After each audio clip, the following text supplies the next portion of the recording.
હાલો તો આજે જીલધારા ફિલ્મ્સ પિયુષભાઈ વોરાનું schedule second day એટલે કે બીજો દિવસ સ્ટાર્ટ થવાની તૈયારીમાં છે.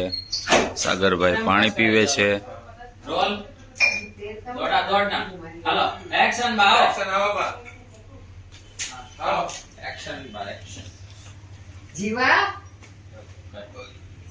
બાપનું નામ આપવાનું છે. કોઈ દિવસ તારા દીકરાને એમ ન થવું જોઈએ કે એનો હાસો બાપો કોણ છે. પિયુષભાઈ લાગી ગયા છે. પ્રભુજી રોલ એક્શન. પિયુષભાઈ છે ને રિસીવરમાં વાયર નાખવાનું ભૂલી ગયા છે એટલે અવાજ ક્યાંથી આવે. વેદના હું જાણું છું ભાઈ, પણ હવે મુસાકાતનો શેડ્યુલ પૂરો ઉઘાડે ઉપડી તાત્કાલિક વેદના. ટાઈટલ નહીં ગૂગલે ઉપડી વેદના આયલા તો ક્યાંક તો લખી નાખતો સ્ક્રિપ્ટ ઉપર તાત્કાલિક વેદના. આયલાની 25 તારીખ પછી કોમેડી મૂવી કરવાની. અહીંયા ઉપર જ લખું છું. હા ઉઘાને ઉપડી વેદના એમ? હા ઉપડી તાત્કાલિક વેદના વેદના. હું કોમેડી ડ્રામા એક સાબુ કરવાનું છે. હું ટાઈટલ હું જેટલા સારા લાગે એ વીણી જ લઉં છું. તાત્કાલિક એમ. જોજો જીવા. દીકરાને બાપનું નામ આપવાનું છે. બોલ મંજૂર છે ને? Okay cut. બોલ આવી જાવ. જે આઉટડોર સીન સાગરભાઈ પરમાર એક પ્રેમીની ભૂમિકામાં છે, સાથે રીતિકા શર્મા માઇક માઇક આપી રહી છે.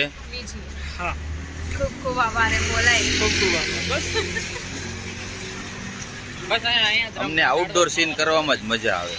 ઠંડા ઠંડા વાતાવરણ. हम रोड पे आ गए, देखो गाइस हम रोड पे आ गए. હમણાં કરી દઈએ યાર.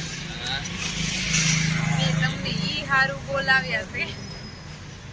કાઠિયાવાડી બોલવાની કોશિશ કરે છે રીતિકા, કારણ કે એમને ગામડાના શિડ્યુલમાં આવવું છે. હમણાં વાત થઈ અમારે. લાલચ છે. લડ્ડુ ફૂટા. મુંહ में लड्डू फूटा. क्या क्या करना पड़ता है. काफी देर के लिए तो हम आए हैं यहाँ पे. हाँ आते ही क्यों? आप जैसे ही ना बैठे रहते अपने काम में. गुजराती बोलना है ना तो क्या करना है तेरे को मालूम?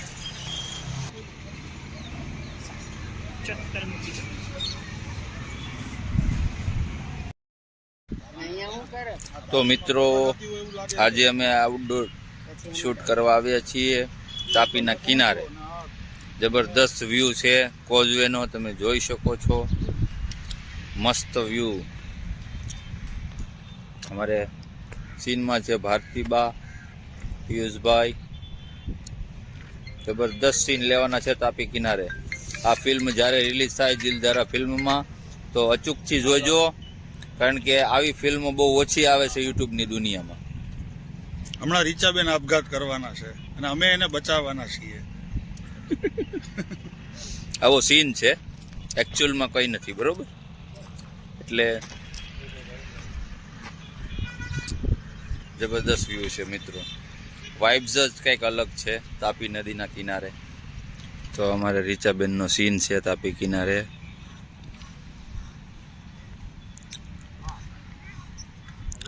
અને બા અને પિયુષભાઈ એમની પાછળ છે અને મંદિરની ઘંટડી વાગી રહી છે મિત્રો.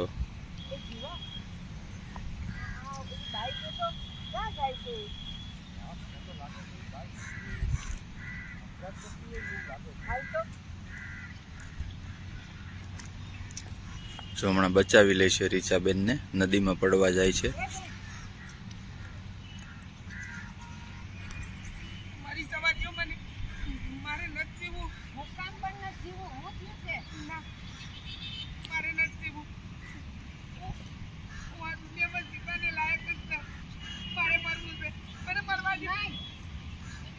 ફિલોસોફી મળ્યા છે ઝાડવા બધા પોતપોતાની. ચાલુ કરો. ફિલોસોફી આને ફિલોસોફી નો કહેવાય. It's true. લાવો સ્ક્રિપ્ટ એડ કરવાનો છે. It's a talk about ગંગાજી ને વિઠ્ઠલ. લોજી હવે ઓ વિઠ્ઠલ લોજી વિઠ્ઠલ વિઠ્ઠલ તેડી વિઠ્ઠલ તીડી પીવે બીડી. સાગર છે. હું સાગર છે. ખબર હું છે તમે છો. ઓલો જે છોકરું જન્મી લાવી હતી ને એ 20 વર્ષનો થઈ ગયો. એ બાપા બાપ રે. તો હું જ વિઠ્ઠલ છું એમ ને? સાગર છે. સાગર છે. સાગર વિઠ્ઠલ છે. સાગર છે.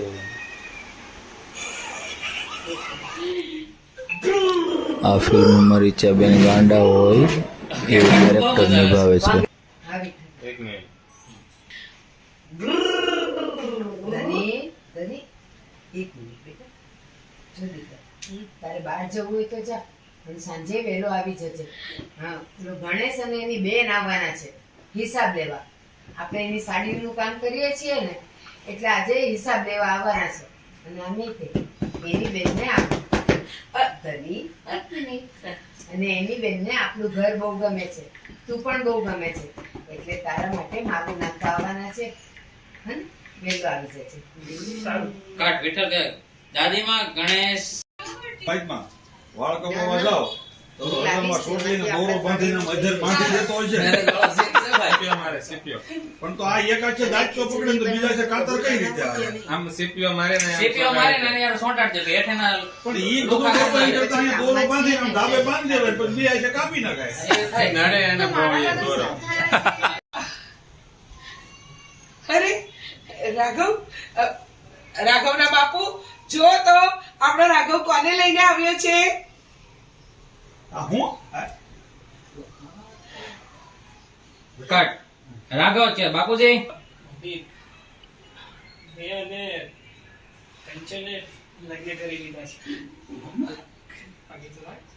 રહ્યો પણ લગ્ન હે સુખી થાવ. કોર્ટ મેરેજ કર્યા છે અમે. હા મેં કીધું આ બધું તાત્કાલિક. હા કરતા હતા અમારા આના ઘરવાળા વિરોધી બરોબર એટલે સગન કોર્ટ મેરેજ કરવા પડ્યા. સગનભાઈ કે અરે દીકરા બહુ સારું કર્યું, તમે થોડું કઈ પાપ કર્યું છે અને આ કંચનના ઘરવાળા તમારા વિરોધી હોય અને આલ્યો ને વાંચી દેવાની કઈ કઈ મૂંઝાતા નહીં. ઓવર એક્ટિંગ નહીં કરવી, એક્ટિંગ કરવી. મંગલસૂત્ર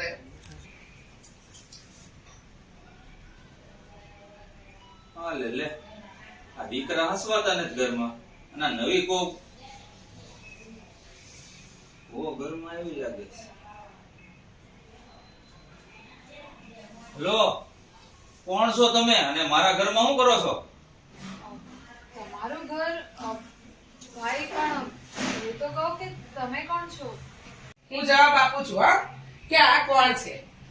હા છે ને મારો દીકરો રાઘવ, એની પત્ની છે, સમજો. અને આ જયરામ છે. હા એટલે રાઘવનો મોટો ભાઈ, મારો મોટો દીકરો. જય શ્રી કૃષ્ણ. શું કીધું તમે? રાઘવની પત્ની છે. અહીંયા હું 30 વર્ષનો થઈ ગયો છું, હજી વાંઢો રખડું છું અને તમે રાઘવના લગ્ન કરાવી દીધા. આ મારી ઉપર કઈક ધ્યાન આપો ની. કેમ ધ્યાન નથી આપતા મારા ઉપર? ભાઈ પણ હું શું કહું છું, તમારે લગ્ન જ કરવા છે તો તમે પણ કોઈ છોકરીને પ્રેમ કરીને એની સાથે રોલ બોલાવીને તારા લગ્ન ફોક કરાવી દઈશ. હા દાદી મારે ભલે આખી જિંદગી લગ્ન નહીં બી થાય ને તો પણ મને કોઈ વાંધો નથી. અને જો આખી જિંદગી ઘરે બેસવું પડે તો પણ મને કોઈ વાંધો નથી.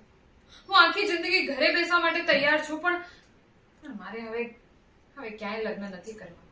ભરોસો છે કે મેં કદાચ તમને એકવાર વાત કરી હોત ને તો તમે મારો ઈલાજ પણ કરાવી દેત અને બધું સરખું પણ થઈ જાય.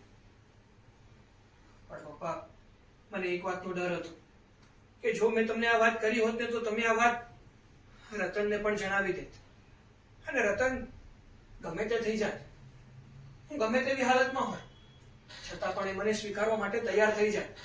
અને તમને તો ખબર જ છે ને કે કેન્સર નામની બીમારી કેટલી જીવલેણ હોય છે.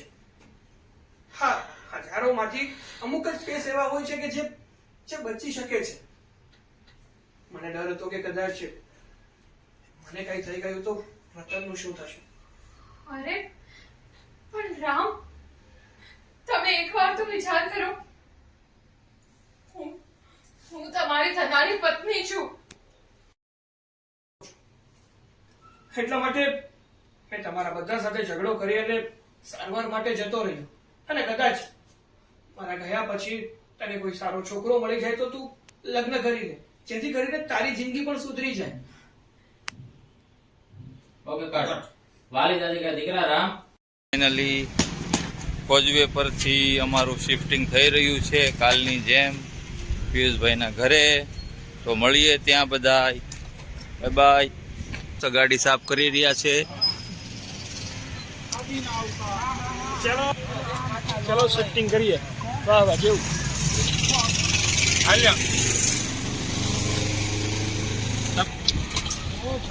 આ બેબલી હોતે ને જો ગાડી સાફ કરશે હમણાં. મસ્ત અમારે પ્રભુજી ગાડી ચલાવી રહ્યા છે. હું એની પાછળ બેઠો છું. વાહ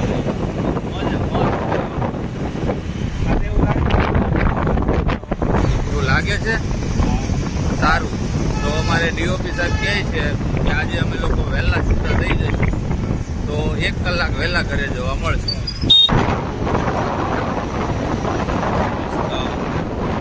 ડ્રાઇવિંગ સારું જો ડ્રાઇવિંગ બહુ સારું. મારે પ્રભુજી ધીરે ધીરે ગાડી ચલાવે. આયરું બધા સર્કલ જોઈ શકો છો તમે. આગળ જાવ એટલે કંસરિયા હનુમાન દાદાનું મંદિર આવે. જય હનુમાન દાદા. જેમ આપણે પાછા પોગી ગયા છીએ પિયુષભાઈની ઘરે ઢીંગલા પૂછ્યા જોવા માટે. એનો ઢીંગલો જો આમ બેઠો છે ખોળામાં બા. અને આ યુટ્યુબની દુનિયાના બા આવજો. ભારતી બા. જય શ્રી કૃષ્ણ. કેમ છો બધા? મજામાં ને? રીતાબેન શાહ, પિયુષભાઈ વોરા. થોડુંક બાકી છે એટલું પૂરું થઈ જાય એટલે રેડી. ના હો, ખોટું બોલે છે. 8 સીન બાકી છે. હા તો 8 સીન છે. 8 તો એમાં 8 વાગશે. એના બાના 1.5 કલાક. તમે ઉતાવળ રાખો ને કઈ તો બધા. કટ ટુ કટ થાય તો. કારણ કે 8 માંથી એક પણ ક્લાસ થઈ ગયું છે. પેકઅપ થઈ ગયું છે એક્ઝેક્ટલી 6:30 વાગે મારું પેકઅપ થઈ ગયું છે અને હાલ હવે હું જઉં છું ઘરે back to pavilion. Bye. Hello guys, તો પછી ફાઇનલી અમારું પેકઅપ થઈ ચૂક્યું છે. તો 7:15 વાગે હવે ઘરે. બાય બાય બધાને.